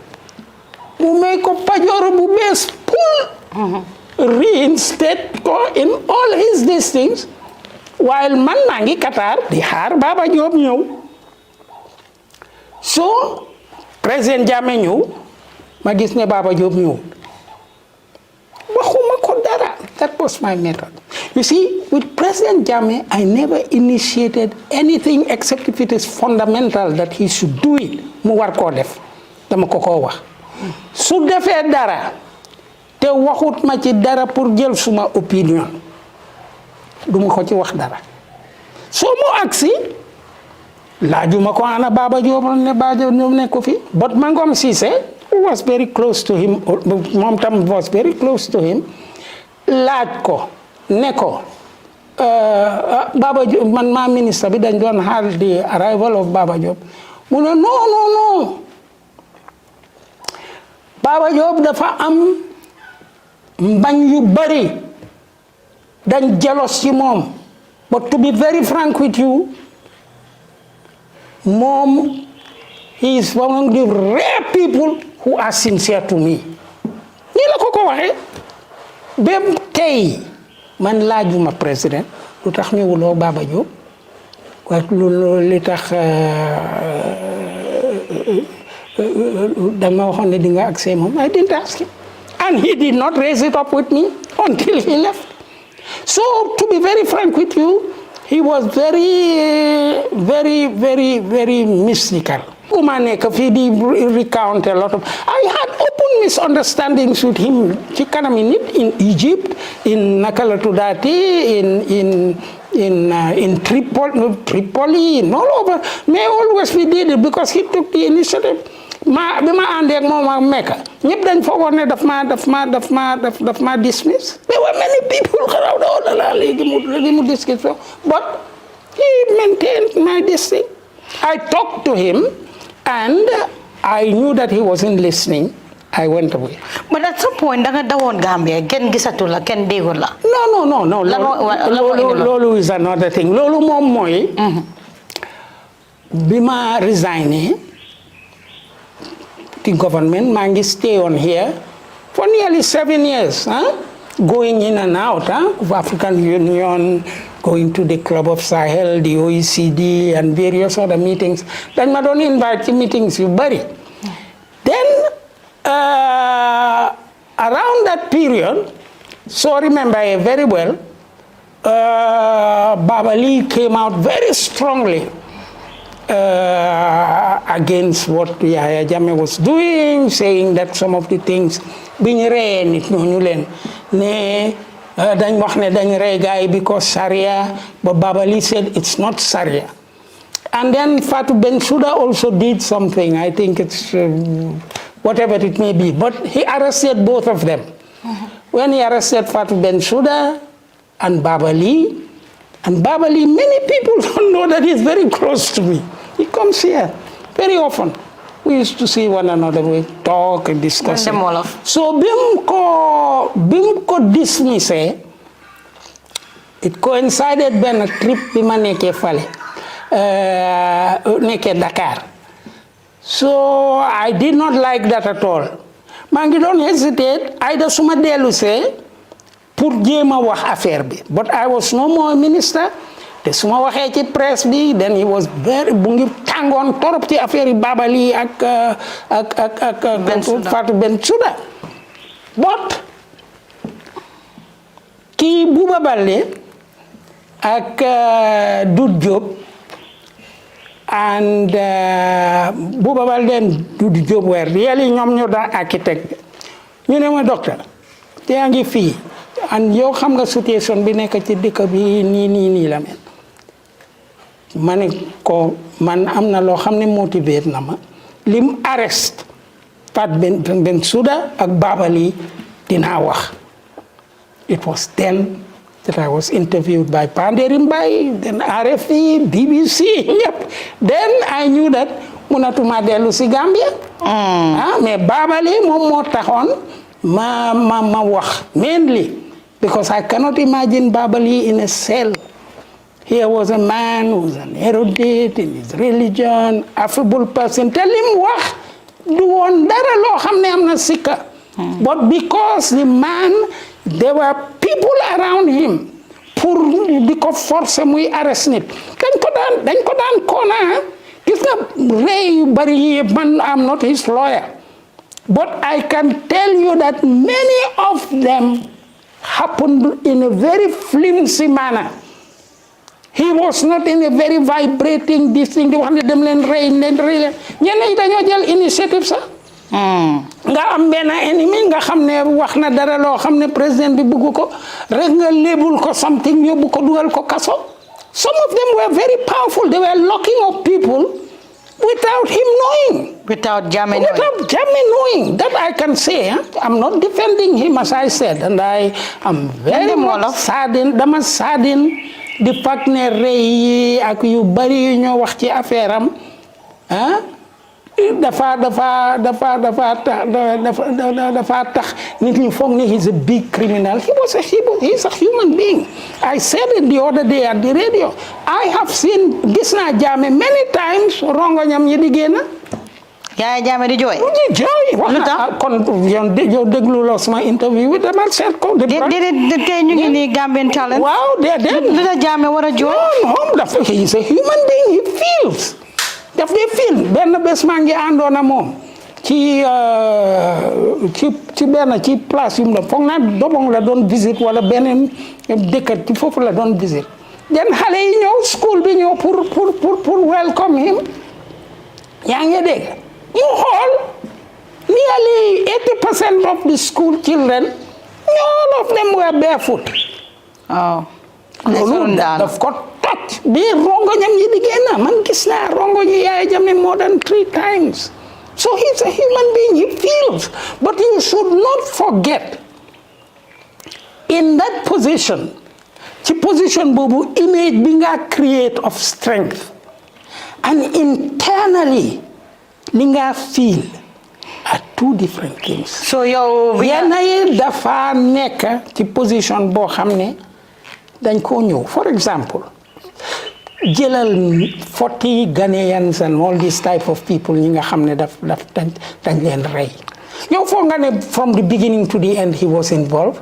No, dañ ñëw tiital ko su ñëwee tiital la ne ñii rebelle lañ dañ leen invite ni keneen a ngee prepare coup d'état so indil nañ leen fetel soo gisee ngeen ñëw ak seen sandwiches yi nii dañoo jéem a camouflage dinañ leen jox fetel pour ñu rey. So we have to eliminate these people. Perhaps and what will he do? They want to come and kill me? He was no more in control. Otherwise, the man I know and for whom I have been working as a diplomat will never take such a callous decision. So yow sa interview bi depuis bi nga defee interview boobu si la nga ragal a ñëw Gambia. ñëwuma Gambia, and after a few months ma delloo si suma moto bi. My car came. So it's just to show you li xew. mu am ñoo xam ne gis nañ suma moto bi ci ferry bi ak ci lii xaw ma ndax wax nañ ko ndax dañ ko bëggoon a jox surprise. But at 3 o'clock in the morning, suma sister si moo nekkoon fii ak jëkkëram. 3 o'clock in the morning, the blacks came here. ñu ne ko dañ bëgg a gis docteur. mu ne leen kooku ngi Dakar ñu ne ko déedéet moto gis nañ moto ma yor. She has to convince them that I wasn't here. But imagine if I had returned then. Perhaps they have not yet even told Yahya Jammeh. And perhaps waxuñ ko woon Yahya Jammeh. But amoon na ñenn ñu nekk ci ñoom ñoo xamoon na dañ amoon grievances. ñu kon perhaps mun na ma door wala rey ma wala lifin ne ma sa ne ko sa Dr. Sidat Jobe came here but balaa moo def dara rek jàpp nañ ko wañ ko door rek mu dee or something of the sort. So therefore it just shows you the paranoia. noonu lañ dañ jàppante man xam naa ñu bari ci ñoom ñoo xam ne dañ xeetoon one another ñuy dugalante one another. but docteur da nga sampoon kër boo xam ne mooy kër bu ne. mu nekkoon wax. si Gambia ku nekk Sidat Jobe fan la war a amee xaalis. Sidat Jobe kiram bi dafa rafet. mu nekkoon kër boo xam ne. jamono jooju noonu ministres yu bari sa amun ko. ñu bari ñu ngi doon wane Sidat da nga sàcc xaalis si Gambia moo tax nga mun a sampa bi in those days. It was all over fu nekk nga ko doon dégg. Sidat da nga sàcc xaalis ku nga sampa kër bi. Unfortunately, let me tell you one thing. waaw nañ dem.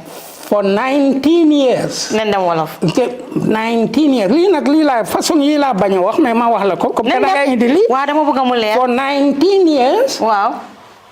I was receiving as a salary each year $125,000. I was having a salary of $12,000 a month. You understand? It was even in euros. 12,000 euros a month. That was my salary. You understand? And when I left UNESCO, I was given 200,000 euros blank bulk. You understand? Which is not even a part of my pension. At present, I'm even better paid than some Senegalese ministers, not to talk about Gambian ministers. At present, in my retirement, with a salary of $12,000 a year, when you have a salary between $5,000 and $6,000 a month for life, and if my wife was living, she would be paid $3,000 until she dies in the next 50 years. You understand? Mashallah. So therefore, no. If Yahya Jammeh had anything to say about. On the contrary, I will even maa ngi wax yoo xam ne sax waruma ko damaa ànd ak moom ak staff members yaa ngi dégg. ñu dem Morocco mu génnee $10,000 wala $20,000 pour share ko among the ministers that travel with him. mu jox ma jox ko secretary general ma ne leen ñu share ko. And I do not take part of it. doo ci jël sa wàll. No ma ci jël suma wàll. lu waral ma wax la sax even something to show you that I knew that I will. te tam na dama duggoon in a position I had nothing to do with finances. When I left the government ñu ma amal xaalis sax. Some of the things yenn yi maa ngi amoon suma gold card from UNESCO. For example maa ngi Ethiopia ma war a dem Nigeria. Man may fayal suma boppa ticket bi pour come to be refunded am naa yu bari yoo xam ne benn tey refund duñ ma ko and I will never claim it again. You understand? So that is not a thing at all. Antuman Saho mun na la ko confirmal. Even sometimes, and you cannot believe that because Yahya Jammeh should have more money than I have. Suma ambassador bi ñëw, and this is just a positive illustration. Saho ne dafa bëgg a ticket pour dellu Dakar. Président ne ko demal gis sa ministre bi. Am na xaalis jokingly rek, and I give him a ticket to go. yaa ngi loolu nag alhamdulillah yàlla dimbale na ma ci. That's even why in the position that I was. If I want to travel, say, to Burkina Faso and I don't have a plane, the president provides a plane, or Burkina sends me a plane, or the Libyans send me a plane, and so on. He gave me a lot of privileges. Loolu yàlla ñëpp xam nañ ko. And I will be a very ungrateful person to denigrate him, but I did not accept the way that he allowed himself, but he enjoyed it. And sometimes he enjoyed it jokingly. I don't think he will forgive me for this, but dina ma baalal ci lii mais ma wax la benn incident. mooy. dafa jox kenn liggéey. permanent secretary koo xam ne sëy na mu ngi amee ay doom ak yooyu yëpp mu nekk ci biir office am bi. Singate ngi fa woon and various other ministers were there. ñoom ma recountal affaire bi because bëgguma wax ne maa ngi fa woon. So this very senior official ñëw, you know, daf ko santoon benn liggéey bu ñu war a def. So kooku bi mu ñëwee président ne ko yes you at one point in this thing mu ne ko yes you know we have met and we are discussing the matter but dinañ gisante dinañ meet this afternoon to finalize these things and sort it out. mu ne ko oh you've not yet sorted it out. You sort it out or I'll fry you without oil. yaa ngi dégg so kooku génn ci office am bi di lox bi kooku génn rek he busted out laughing. moom Jammeh. But the man was completely foofu benn point la ci moom boo xam ne am na its positive nature and its negative nature. mooy. moom mooy ne dafa bëggoon a create an atmosphere foog naa man kenn rek gisuma loolu foo xam ne su waxee ne dafa bëgg a lii xew mu xew. This was why mu munoon a def lu nekk kana munoon a xelaat ci sa life amuloo light rek nga jàppa director now and everybody nga lock leen up xam nga ñooñu suñ génnee they will never want to be in that situation again. yaa ngi dégg ak lu bari ngi xew but he was a human being. He had his feelings and joxe na impression of being a dictator. We all knew, even I myself never dared to come back after defending Baba Lee. Because I knew if I came suma dellu si woon moom si boppam sax su ko waxu doon ñeneen noonu ma ko def te jéem nañ lu nekk bi ma resigné. ñaata years nga nekk outside. No, just about 8 years because I stayed here for about. I resigned in. maa ngi resign 2001. And I went into. I was here from 2001 up to 2010. 10 years I was here going in and out, doing various conferences or going to various meetings. One thing, foofu tam foog ma wax ko pour moom. Waaw.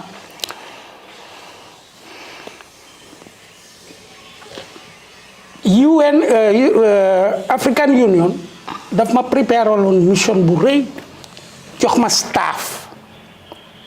ñu jox ma staff bu baax a baax ñoo xam ne dañ ma doon accompagner because dama waroon a dem because of the success bi ma am Guinée-Bissau ba ma mun a génnee foofu Vieira and so on négociation siñ def tam pour Casamance ba nga xam ne 8 Senegalese ministers had to come ñu ngi ñëwoon pour meeting bi in Atlantic Hotel. African Union bi Amara ici was moo doon kilifin bi naka la tuddaati secrétaire général bi ne dama war a dem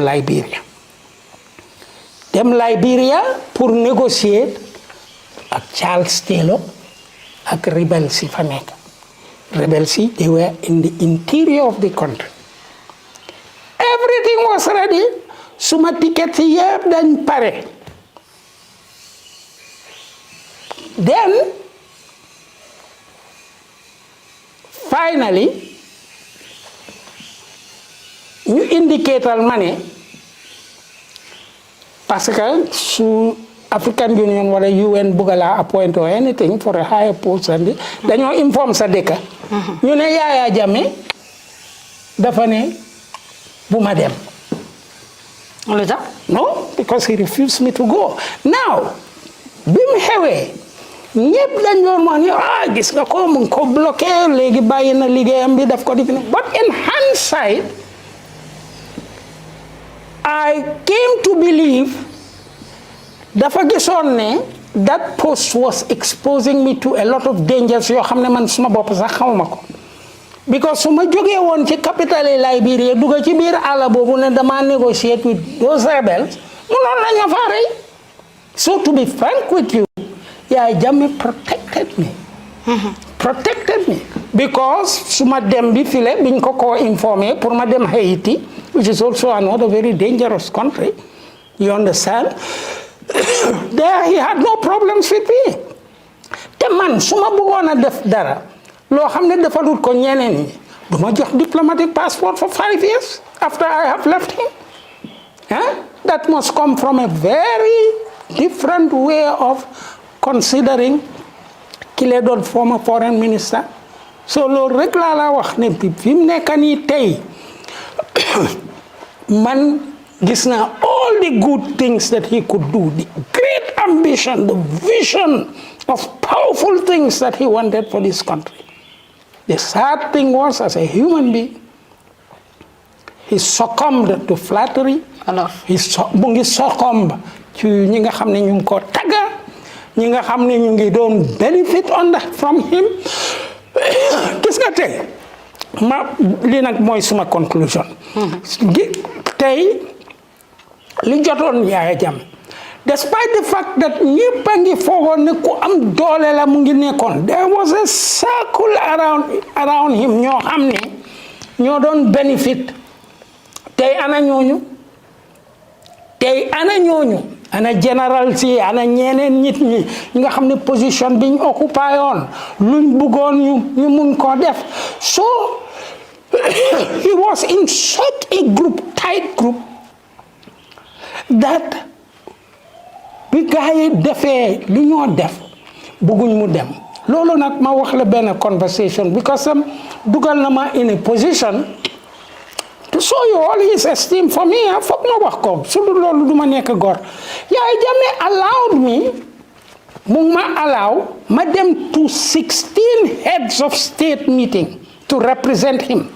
Moom du dem One, it was cheaper for him than for him to travel. But I, as his foreign minister, was representing him. So I was sitting with heads of state, Chirac, Gaddafi, Burkina Faso, all the presidents of Africa knew me personally, even the Sierra Leonean was very, very close to me. Then Lekasak together as the president of Chad. Mom, anytime, Sindemon Wagadugu, Mamo, my dad, and I was not a president. Abdou Diouf became very close to me, Wada and all these people. He used to send me, and they gave me the status. I was lodged at the same level when I headed our delegation with these people. But people you go surround, you want to Togo, Bimaneke Tripoli. President Ayadema explained na mania. Munema, ñepa nge yuxu because Ghana rolling sa ñepa ko accused ne dictator la li dafa baña bayyi France, Germany, Angleterre ñep munema xam nga Mr. Minister man talking to me as a he's a president, I'm just a foreign minister mune many times la buga bayyi mais suma buggee bàyyi mu ne ma ñi nekk ci army bi ñi nekk ci civil service bi ñi nekk secret lifin yi ak mayors yi dañoo defe délégation ñu ne ma doo dem fenn soo demee ñun wataaw lan la wataaw bi ñun lan la ñoo def doo dem fenn. So he's a prisoner. You will say, okay, he shouldn't listen to them and walk away and do what he wants. He cannot. And that's what I say. I do not wish for our own head of state. We have a very peaceful country. MashaAllah. We wanted to have a transition, to change from Yahya Jammeh, install democracy, constitution bu bees, gis ne institutions yi yëpp a ngee dox lu nekk a ngi correct ñu gis ñu as a sovereign state te suñ ñu gisee as a sovereign state ñu mun a rapidly with efficient people ñi nga xam ne brains yi réew mi yëpp lañ people like Bakary Ndiaye ki nga xam ne moo indi Gamtel to such a level ben tey brain am baa ngee liggéey suñ ko joxoon tey Gamtel dina ko yóbbu to international level. léegi lu ma bëggoon a xam mu nekk maa ngi ñëw ci so therefore li ma bëggal te li ma ñaan na yàlla may suñ président bi mu mun a àgg ci discernment bi as much as mu ngi grateful pour ñi ko dimbale pour mu nekk ak ñi continuer di ko won ne ñun ñoo la support kenn du bugga pour mu humilier leen mais que yàlla may ko strength li nga xam ne dina mun a see clearly ci li xew gis at the present moment ni ñi ñoo wax yépp yoo xam ne doxuñ ci réew mi blémuñ ko moom mais li xew te yàlla may ko strength bi pour mu mun a gis ne li ñoo wax especially soo jëlee this audit report ak this impressed which are not paid na commencé avec loolu wone ne dama bugga loo xam ne dafa war a correct mu correct yàlla xam ne ne su ko defee ba pare taamam bi jeex loolu sax dina ko alaaw pour mu muy naa yëg ne mu ngay jox a meaning to the period lim dee ooyee legacy su mu nee def loolu dina dimbale boppam te dinañu génnee ci situation bu difficult maa ngi touch on benn point bu very delicate te foog ma wax ko because ñi ko criticize loolu tam bokk na ci dama bëgg a président bi mu xam ne muy opposition UDP NPP NZP PFP lu mun a nekka if su nit criticize lii xew par rapport our constitution par rapport suñ laws yi ak ni ñoo implementer our financial resources bu ko jël as personal su fekkee moom caractère am moom mooy ne is an easy go person dafa bugg a bàyyi yëpp bugg a tëj kenn bugg a implicate kenn bu mu bugg a loolu waru daat allow ñooñu ñuy jël advantage on him ñuy def loo xam ne ci réew bu am laws and regulations dinañ ko def moom ci boppam su gisee ne joxe na authority straight away pour am a regulated state pour am state boo xam ne financial naka la tuddaati financial regulations ak all the mechanisms of state aw ñu ngee dox correctly respect rek ko dee jox dafa naxaree def because ñi nekk around him duñ bugga loolu because li ñoo enjoy ñoo mun a def luñ mun a def ci turam gis nga ne yëf yi sax laal na Yahya Jammeh because under Yahya Jammeh most of the things yi nekk ci impressed non-retirement of impressed they happen to in Yahya Jammeh's period yaa ngi dégg so man loolu rek laa ko éenee te tam suma advice ci moom mooy ku ko criticize wala make observation bu mu la jël as an enemy on the contrary dafa seet lan nga criticize lan nga laajte mu ngi lucide enough pour xam ne dëgg la su fekkee ne dëgg la mu dox ci su ci doxee den du am opposition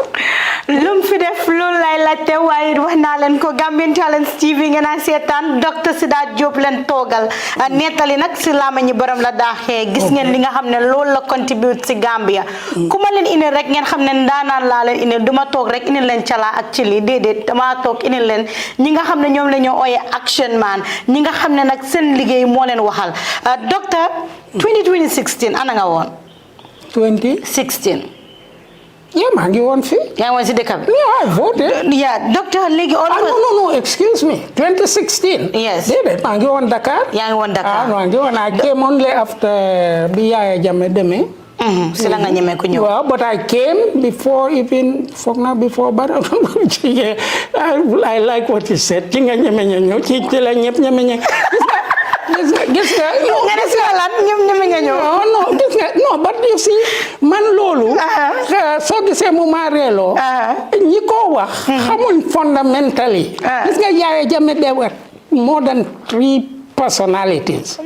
More than even 7 personalities, Yahya Jammeh. He can change. You can meet him now, he's laughing. And the next moment he's very angry. The next moment he starts joking. Lolo xew. But niñ ko xelaate globally. That's not the man. The man has another softer part of himself. The man dafa léegi lu tax yow nga daw. déedéet mu amee another soft part kay ñoo toogal. déedéet déglu. déglu na. bi ma resigné. ci position bi ma nekkoon. su fekkoon ni ku soxor la woon. amoon na all the opportunity pour mu arrest ma. because as foreign minister gisoon naa moom gis na how close I was to kile naka la tuddaati to Robin Cook biñ nekkee South Africa. pour woon la ne because the British duñ ma doon allow ma def loolu. Robin Cook ñu ngi woon ci benn hall mu agsi ak queen bi yaa ngi dégg. moom ma oo man. pour introduce ma directly to the queen. bi mu defee loolu lan laa def man ma dem ma ne suma président bi demal wax ak queen bi. And the president came and started talking. The queen was very much interested. maa ngi doon gis ni mu doon seetee sword Yahya Jammeh beeg yooyu. But he spoke to him. So bi ma ñëwee fii I remember when that thing was announced in the newspapers. Ndeysaan waa Juwaara mu wax ne déedéet queen du musa wax ak Yahya Jammeh. But the truth was that he spoke to the queen. I was standing by. mu wax ak moom.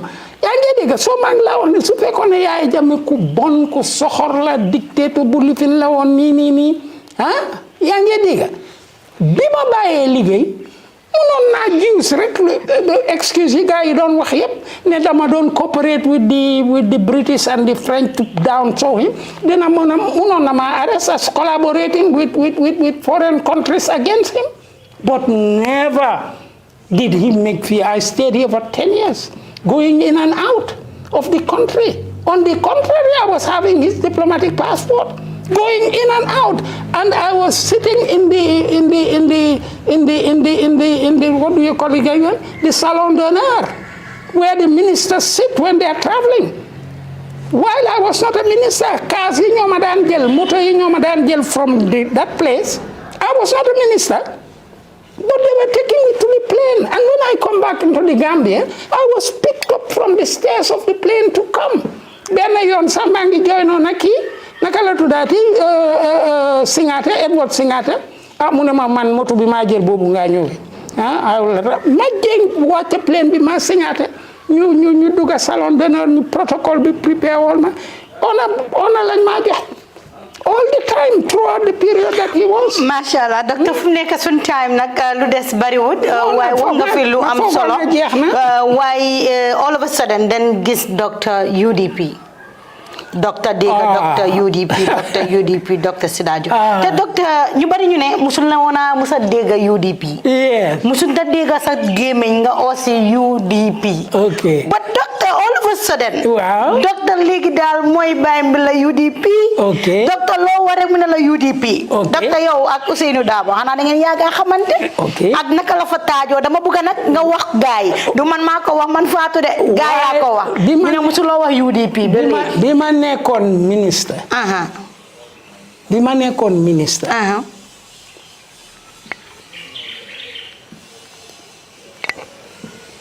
kii naka la tuddaati kii kan di youth representative naka la tuddoon mu gaañu oh la la but he was a very prominent person in this thing. It's a shame that I forgot that. Mu ngi doon ñëw fii all the time jiba la tuddoon ndax lan something jiba no okay anyway ma wax la loolu while I was minister nan dem wolof ba ma nekkee ministre sax dama daan waxtaan ak Yahya Jammeh ci affaire yi Dabo time biñ ko accuse on ne dafa indi arms into the Gambia ñu bari di tobantu di jéem a wax di kon accusé kan Dabo ñu jéem a li fa I told Jammeh that it was not true and foofu la yëf yi des foofu la yëf yi am during that period despite the fact that I was minister opposition bi dafa daan ñëw suma kër moom Dabo ci boppam how many times did he sit here and I was there and we were talking and the president knew that I was talking to him because what many people don't know in the Gambia ñu xam ni ñu bari xamuñ ko Dabo is my cousin Dabo maamam yi ak suma maam yi same kabila ñoom ñoo jógee Dóobo suma grandfathers Bakary Dabo ak suma direct grandfather ki jur suma yaay mu ngi tuddoon Fodemadu Dabo moom lañ tuddee Fodemadu bi nekkoon NIA setam la yaa ngi dégg kooku moom moo créé Bansan moo doon di first alcalde of Bansan and Dabo is my cousin kër gi everything Dabo moo ko daan occupy bi ma fi amee néeg bi nekkoon ci gannaaw fii I had a very delinquent I gave it to a very senior officer in the Gambia pour mu rent ko balaa maa sampa file fekk maa ngi UN 1 year fayut salary bi Dabo moo doon suñ legal representative for that and Dabo while I was in the bi ma nekkee naka la tuddaati ci with Jammeh gis na ne man normally duma daan dem into all the political this thing te foog naa ne gisoon na li ma doon def pour dëkk bi ak prestige bi ma doon bugga pour ñu amal ko suñ international relationship bi ma dellu see suma cousin la But many people can't. It's difficult for them to make a link between Sidat Jobe and Dabo. But it's my mother's side. My mother is Mansata Dabo. Her parents, her papa, Dobo la jógee. Ben tey su Ousseynou demee Bansang dafa dem seeti ci suma magi yaay naa Suntukung Dabo moom mooy yaay Sana Cissé bi nekk ci radio télévision yaa ngi gis. So it was normal. If there is anyone that I can say ma mun a wax ni kii fonka naa ko man dem ma ci UDP pour yu fi post or anything mais dama analyse attitude di Dabo ak naka la efficiente suma la ne préparation bi xewoon bañ dem European Union live in Brussels.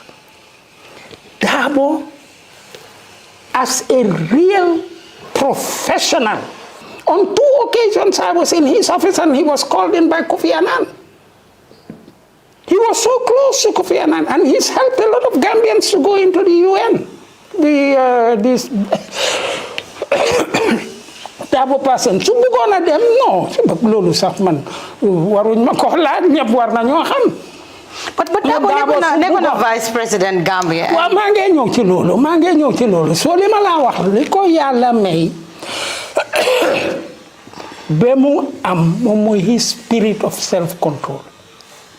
Because wax naa ko ci benn ci suma interview su doon kenn with the hope and li nga xamoon ne ñun dañ fa woon sax the next day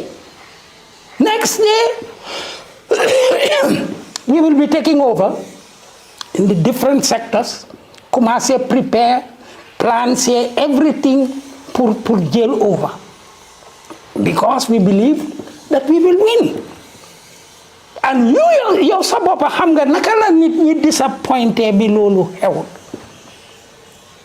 Not because they're against Barrow, but it didn't happen. Now, the majority of people, waxuma la news, the majority of the nit ñi ñoo xam ne reflecting bu baax ñoom liñ bëggoon rek was to go and contest pour wax ne lii fairwood it would have brought in dina doon indi seytaane bu rëy foofu la nag ñëpp war a admire ñu bare ngeen foog ne it's a weakness but it was the greatest demonstration of strength and moral power by Dabo ni mu noon despite the fact that ñu ngi teagaas ba provoque ko di teagaas ci biir këram ak ñoomin ku mel ni naka la benn advisor bi di wax mu ngi doon wax Kalilu Konte something Conte, Alkali something. I was delighted that they fired the sentinel tear gas after all that. mu mun a ñëw wax nit ñi ñu calm down nañ ñibbi dinañ context to the judiciary. Yep, you bari were not happy with that. They wanted to show havoc. Even if that was not going to munglena def pour ñu mëna nek ci government, mais bëggon nañu yëngal dëkk bi yépp. One man, he was able to calm them down, mu gis to it that there is stability, mu xamne yu bari dinañ ko lose, mu xamne structure bi dina gëna yaxu. Mu ne ñu ñibbi ñu dem court ñëpp xam liñ xam mu ne ñu absorb ñu jëlee ko noonu. A man like that at the help of the state would definitely have given the best of himself to the republic. So let me come to this last point. President, dama believe ne fundamentally nit ku baax la. ci position bi mu nekk criticism yépp yi ñoo def su nekkoon tey Mankamakunda and has never been a head of state du musa dégg benn criticism na ko yàlla mun a dimbale mu gis exemple yi Darboe même su fekkee ne dafa insist ne dafa bëgg a maintain power am na use the type of thinking na laajte lan moo mun dañ soxla xaalis ñu ngi am need of 1 billion something mu nekk gaayam yëpp minister of finance ak minister of economic planning ak ñëpp ak des foreign minister ma ne commencé leena study another way for us pour ñu mun a récupérer li nga xam ne Europe joxoon nañu ko su fekkee def na loolu wallaay du jàppa kenn asam ennemi moo xam ne ni mu buggee réew mi la ko ñu bari bugga mais léegi yi ci loxoom la nekk te yoon bu mu ko directé dina dem su mu nee buggee develop contribute encourage ñëpp the better mais soo amee réew nga foog ne suñ ma flattawut rek duñ suma xarit gis nga human brain bi dafa mel ni safara yu ñoo lakkee on the top of the mountains ayda dafa feed boppam ci pure spirits of knowledge or the foul dregs of polluting passions gis nga soo buggee def lu baax ngay ñaan yàlla daf laa gën a ubbil yoon yi bunta pour def lu baax soo ne buggee def lu bon nekk sàccakat di nga jàng very easily all the techniques pour def lu bon brain bi noonu la def dafay adapt boppam to what your intentions are yàlla nañ am good intention for this republic yàlla nañ am good intentions towards one another te ñun ñëpp ñu profito for the short time that we are here that suñ fi jógee dinañ bàyyi Gambia boo xam ne moo gën ñun liñ xamoon macha allah kon nag dégg ngeen ko docteur Sidat Jobe moo ko wax docteur fu mu nekk nii daanaka jeexal neen ba pare docteur ma laajte la rek ci sa way of dressing all the time foo gis docteur mu ngi solu nii def ay mbiram dóor mbaxanaam bi ma bëgg a laajte rek solu bi. I've always been like that since high school. Since high school. Since high school. Masha Allah. Since high school, all my diplomatic period and all. No, that's the only way. I can't dress otherwise. Huh? I'm not coming. I'm not gis nga sol haftan. Yeah, but my sisters, they insist. I've started doing that, but I feel uncomfortable in them. If I say that would be scandalous. Dede bala nga daw rek man ko bala nga daw. Masha Allah, nga kay nga start sol haftan. No, man, you commencé already. Okay. Quite a few. So legi sol kaftan, but look, to be very frank with you. Demal Pakistan, Muslims nañ India, Muslim, Malaysia, India, suñ mbokki Arab yi soo demee Qatar, Kuwait, they all this thing. Haftan, okay, I like it, but loo xam ne daal yàgguloo koo def, but it's nice. People like me when I put on them. Masha Allah. Ñu bari bu ko defee rek docteur dinaa dugga rek ñu bëgg a xam rek ñaata doom nga am ak ay jabar du ñaaka am na koo xam ne yow rek la bëgga yow rek yaa koy inspire it na fa bëgg a mel ni yow su magee. No, I have maa ngi amee at present ñetti doom. Masha Allah. No, ñeneenti doom by the way. My first marriage maa ngi amoon a daughter ku tudda Aïssatou Jobe and a boy ku tudda Bafode. Aïssatou Jobe now is a senior official in the UN mu ngi in the office in Dakar but headquarters la doon liggéeyee ñu transfer foofu from there to Chad where he was working with the Chad government on the military setup and so on. She's very good in the reorganization of armies. And daf dee tëb ci helicopter sax yooyu yëpp. She's a very brilliant, dynamic lady. And then brother bi mu ngi liggéey naka la tuddaati mu ngi liggéey New York.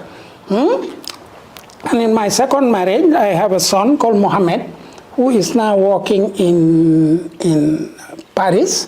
He's working in the defense, he's in financing and so on, and trading. And Suma daughter B, she has done her master's in transport logistics, you know. So she knows a lot about ports and airports and the running of all these exchanges and custom duties and all sorts of things. She's got her master's. She's married in Dakar. She came here recently to spend a few days with me. You know that 2 months ago I lost my wife. Huh? Mm-hmm. You heard about that? So that is it. So sa jabar yep ay Gambian la non or Senegalais nda? No, strangely enough, when I decided to get married, I was in Senegal, and my first wife, Mo Andangman Washington, be my teacher at Howard University. Mom Gambian la? No, Mom Senegalese. Senegalo-Guinean. Okay. Papa am Guinean la, yaayam Tukuleur la de Senegal. Papa mo doon the head of national security of Senegal. Okay. He was #1 of the Secret Service. So and he trained a lot of people. Sa benen jabar bi? Suma benen jabar bi moom Tarzala ci mbokki ñoomin Cheikh Yacoub. Tarza Boutlimit ak yooyu papaam foofu la jógee so on. That is it. Mashallah. Alhamdulillah. We are proud of you. Mashallah. Dila wax jërëjëf. So am I proud of you too and proud of the country. Man li ma bëgg rek yéen ay nit ñi dimbale réew mi. What is because next yéen ay inform nit ñi. Ñaan leen Yàlla te focalize leen seen information pour mu motivate people. Because li nga dégg fii tey muy UDP NPP RPP ZPP and ñooñu ñëpp da nga dégg nañ leen unite but we always dañoo wax ne dañoo unite but pour unite foog ñu start from a given point foog ñu rally to an ideal boobu bi ci gën a yomba mooy ne ñëpp jóg ne dañ bëgg a taxaw rek ci kaw dëgg luñ mun a def mu nekk ci dëgg bi loolu dafa indi ñëpp ñu d'accord njuuj njaaj du ci bokk jërëjëf. Okay. What is next ku yow? I continue doing my readings and maa ngi war a dem visiter suma femme bi maa ngi bi ma nekkoon ministre I had a big farm, rice farm and so on and so forth. Nguur bi moo la ko may. They was given to me. The land was given to me by my uncle, Lamin Bande, chief of Fuladu, Kesarkunda. sama gars yi gis ngeen ni ma leen wax naa leen rek Fatou Samba moom rek moo leen naa mën a indil lu mel nii nañuy waxtaan ak suñu ay kilifa duñ bàyyi ba nit nekkatu fi nga ne ndeysaan foog naa lii la def foog naa lii la ko defee foog naa ne la leen ko defee déedéet bu fi borom nekkee nañ ko célébrer neen waxtaan ak moom Olof Njaay ko wax waaye du man ne nettali si laa ma ñu borom la dàqee dégg ngeen docteur Sidat Jobe nu mu ko waxee fekk si ko di ko wax jërëjëf nii rek la mun a demee kan mooy next laajte naa leen ko koo leen bëgg mu nekk next rek binal leen ñu ko su ko defee ñu dem seeti ji borom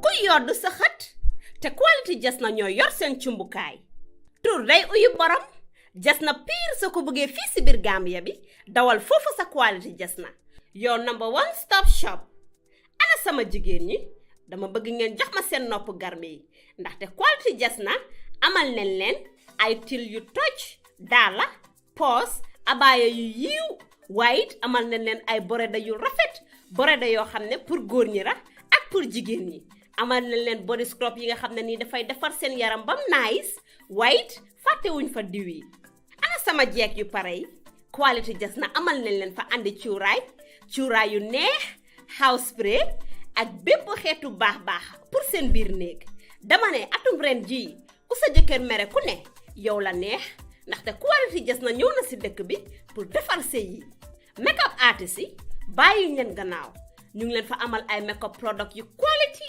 waxu leen léegi nii foofu sa Westfield jàkkaarloog monument bi wala nga jokkoo quality jas na si 250 01 24 ak quality jas na taaral sa bopp taaral sa néeg waaye it bëggal sa alaaji aas